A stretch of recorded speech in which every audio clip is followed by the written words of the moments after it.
Pitääkö minä vetää sormesta? Kun sit teit näin. Kohta kuuluu. Hei, kato nyt mitä sulla on mikkilaukusta. No se on Juuhan. Se on Juuhan, joka niitä tunki tänne. Ne pilaa tän sisustuksenkin. Ei. Se on Juuhan, joka tunki niitä mukaan. Niin. Sä että 4 pitää riittää. Se oli Juuhan. Mutta mä uskon siihen, että että jos niinku meidän välien kanssa ihan yleisestikin, että vaikka meillä on paljon niinku erilaista, mutta sitten tavallaan, että kun pitää niinku riittävästi keskustelee niistä kaikista ongelmajutuista, ja nytkin kun niitä on jo tullut, niin oikeasti niitä pystyy välttämään. Ihan siis siihen pystyy oppiin tavallaan, mä uskon siihen ainakin toistaiseksi. Että kun vaan tiedostaa ne tietyt, missä niitä tulee. Tuo pitää paikkaansa. Niin sitten tavallaan oppii sen, ja koska nyt niinku, niin, kun niitä ei, jos ei niitä, kun aluksi on osa, että niitä ei tiedä. Niin sitten ne tulee niinku, mutta sitten ne pitää oppia vaan tietää. Se pitää paikkaansa kyllä. Mutta näetkö se minusta sitten, tulisi sulla minusta mieleen kukaan niinkö, tai näetkö minusta tavallaan niinkö jonkun muunlaisena, joka käyttäytyy sillä lailla just samalla lailla tai on käyttäytynyt? Ja aina toisena niinku mun tuttuna. Niin näetkö minut tavallaan niinku erilaisena tyyppinä vai rengastaako minua sitten johonkin tyyppiin? Että eikö mä näen sut niinku erilaisena, mutta mä näen niinku tietyt joitain ongelmia samoina. Tai jotkut jutut, mistä meillä on tullut riitoja tai siis on ongelmia, niin on samantyyppisiä tai samanlaisia, mitä mulla on tullut joidenkin eri henkilöiden kanssa. Koska mä tiedän sen, että mä oon itse näissä asioissa aika vaikea. Ehkä meikin ole.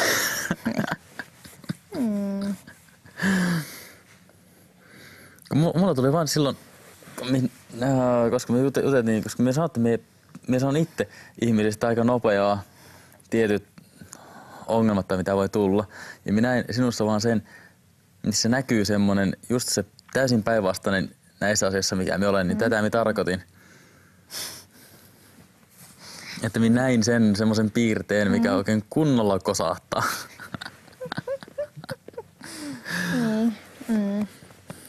Oikeassa olit.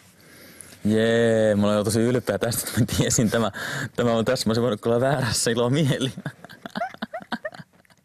En olisi yhtään sillä lailla niin pistänyt pahaksi, jos että haha, et ollut oikeassa. Oi sua. Mutta on se, että me vanhukset päästiin tänne yläkertaan. Niin, muuten vanhukset pääsi tänne. Niin. Miten sä kävit huutaan tuo ulkona? Kun mä olin makkarissa. Huusin, että tänään tämän taulun merkitys on... Mitä sä huusit? Kun sä kävit jotain huutamassa, mä kysyin jolta, että missä Tero on tai jotain, mitä oikein huutaa? Sitten joku sanoi, että sä huusit jotain jeetä tai jotain. Jotakin vuhuu tai tämmöistä, musta itsekään tarjossa. Oi,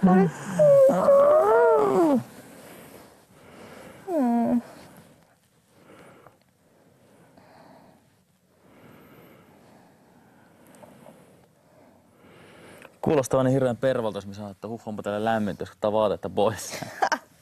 Ja silmään tökkäsit. Anteeksi. Mennäänkö tänne sänkyyn kohta?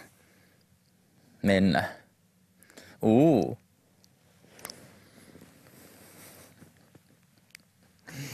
Miksi sä oot tämmöstä olosta samaan tekin, sä otit talon sisälle näin mulle? Hei Tero, mennäänkö tänne sänkyyn?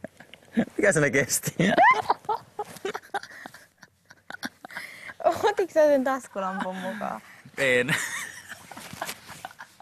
Sitten just Aleksin kanssa puhuttiin siitä, että oikein on aivan niin, että on päivän selvää, että sua ja mua ei ole ikinä laitettu tänne. Siitä syystä, että me ollaan tavallaan menty liian suoraan asiaan. Niin, että me ollaan niin se että me voidaan niinku tehdä kaikki samat jutut tuo alhaalla. Niin, että se olisi ollut tavallaan liian hyvä meille, että meidät olisi laitettu tänne. Niin sitä ei ole sen takia koskaan tapahtunut. Että sinne pistetään ihan niinku muita, siis ja Henna. Ja tämmöisiä, niinku, että se olisi ollut tavallaan liian. Mietin, oliko tuo mullekin periaatteessa myöskin semmoinen testi tai joku semmoinen, että mulle kun tuli se, saako sanoa, se Tero, sinun pitää juoda. Oli jo Kuuluu se, siinä. Mä koska olin kukaan ihan olisi silleen, sanonut. että joo, se oli ihan selvä, kun siinä katsottiin se, että mitä tapahtuu Hennan kanssa ja saadaanko siitä joku draama-aikaa. Se oli ihan selvä. Tuli se juomajuttu ja sitten tämä yläkerta oli teille, se ei ollut varma, Ja täällä se vielä... ei ollut mikään semmoinen, että jompikumpi olisi saanut valita, vaan se oli suoraan te kaksi. Se oli ihan selvä ja se oli puukkoa mulle ja samalla sitä, että katsotaan miten siinä käy. Tuossa on yksi... se oli testi mulle. Olenko minä kuinka vakavissani? Niin, se takia miten mä reagoin siinä. Niin oli hyvin. Ja nyt sitten pitää sanoa, että ei me ollaan ihan kavereita vaan. Silti niinkö, ei mitään. Ei. Mutta niin, sitten mä sitten ajattelin eilen, kun me puhuttiin tosta, että me ei tulla ikinä olemaan yläkerrassa. Vaan meidän se oli niinku liian semmonen mukava tai hyvä. Onko me virallistettu nyt? On. Hei Uno, mä teen sulle onnenhuotku.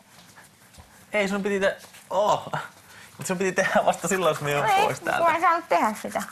No ei sä saakaan tehdä Mä muuten. tein. Potkaset takaisin. No niin, hyvä. Nyt sä ehti pois. Tää on niin hienoa. Me ollaan täällä kahdestaan tämmössä ennäs niinku hotellihuoneessa. Wow. Joo, kun sä ilahduit, kun mä olin sut. No hei, kun se on myyrit sinä tosta. Mä jännitin vähän, että miten sä reagoit. Muuten huusit pihalla, että jää. Mä en edes kuullut sitä. Mä olin yhtäkkiä, että missä Tero on. Sitten mä sanoin, että sä oot ulkona jotain huutamassa. Oi saa. Se on vielä pissaukko. Mut tiedätkö mistä mä ota? Et yksi juttu, mistä mä oon kanssa niin onnellinen, vaikka mä en tietenkään... En mä tiedä, onko se vaan ollut hyvää tuuria tai sattumaa, että nyt mä rupean uskoa, että se ei ole ollut.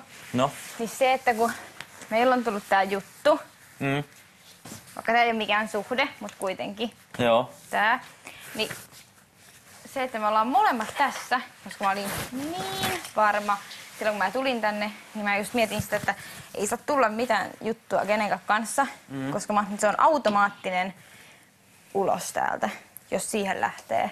No mulla oli... Mä olin niin varma siitä.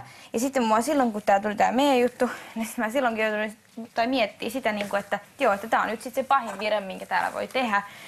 Sitten mulla tuli vaan se, että joo, mua ei sitten kiinnosta, että mä just on kuitenkin niin kuin rehellinen ja näin. Ja teen sen, mikä tuntuu oikealta. Joo. Niin sitten mä olin ihan varma, että mun lähtölaskenta alkoi siitä. Siitä mä olin iloinen, että me ollaan molemmat vielä täällä. Ja me ollaan molemmat oltu kuitenkin äänestyksessäkin näin, että meillä on mahdollisuus potkia tältä pois, mutta meitä ei potkita. Se justiinsa se, että mä ajattelin, että se ei voi enää olla ehkä hyvää tuuria. Tai siis silleen, että Ei, sulla enää, sitä ei joo. ole ainakaan niinku tavallaan haluttu erottaa Ei, meitä ei. ja savustaa ulos täältä jompikumpi. Siitä mä oon onnellinen. Mitä sä syöt? Vaikka sä pesit hampaat? Et sä voi enää syödä, jos sä oot pessyt hampaat. Enkö? Et. Otitko sä tosta taas tommosen, kun sä olit just pessy hampaat? Tero, ei voi enää hampaitten pesun jälkeen syödä. Purkka suussa.